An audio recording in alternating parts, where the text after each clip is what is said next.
Тарыхый маданият мурастарынын изин жоготпой, этникалык баалуулуктарды сактап калуу максатта Кыргызстанда бир катар музейлерди ачуу сунушталууда. Өкмөт тарабынан иштелип чыккан документ коомдук талкууга коюлду. Ага ылайык 2030-жылга чейин ат, кийиз жана ысык көл музейлерин түзүү каралган. Жылкы баласын жакшы түшүнгөн Тургуналы Сейдирахманов ат музейин ачууну колдойт. Ал кичине кезинен эле жылкы менен аралашып, бүгүнкү күндө күлүк аттарды таптап, машыктыруучу да болуп келет. Жанындагы аргымагынын аты Трон, таза кандуу Англия породасына кирет. Тронду 1 жашында алып таптай баштагам дейт. Көп жолку ат чабышта байгелүү орундарды багындырып келет. Андан башка дагы короосунда асыл тукум жылкылардын түрлөрү көп. Негизи күлүктөрдүн баасы $35,000 турат дейт ал.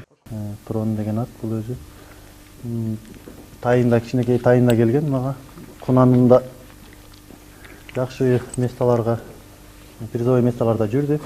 Өзүбүздүн Кыргыздын жүзү бул боз ий, ушу жылкы, тайган, куш деген сыяктуу.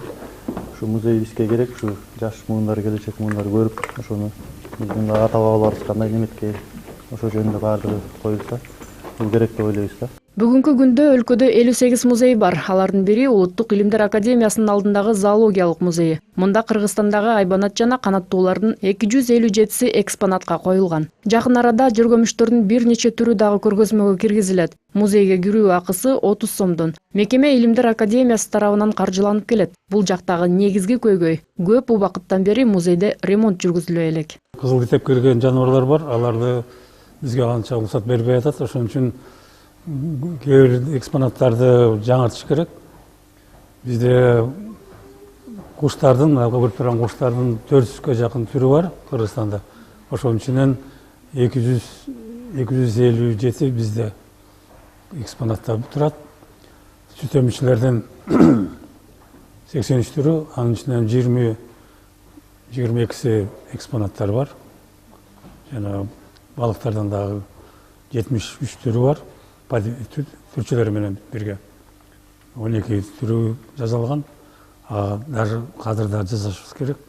Өкмөттүн сунуштарынын дагы бири кийиз музейин ачуу. Бул тармакта өлкөдө жакшы өндүгүп жатканы байкалат. Кыргызстанды бекеринен кийиздин мекени деп аташпайт. Учурда жаш дизайнерлер жибек, кийизден түрлүү кийимдерди тигип, эл аралык сынактарда алдыңкы орундарды багындырып келишет. Дизайнер Айдай Асанкулованын ою боюнча кийиз боюнча музей ачуу эң туура. Ал Азербайжанды мисалга келтирет. Бакуда килем музейи бар дейт. Ошол кийиз менен иштегениме 17 жылдай болду. Быйыл 17 жыл болот.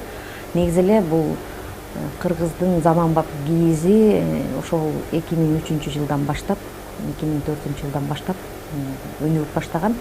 Азыр эми бул кийизден азыр бул эң жакшы материал болуп эсептелинет. Биринчиден табигый, колубуздан келет, колубузда бар дегендей.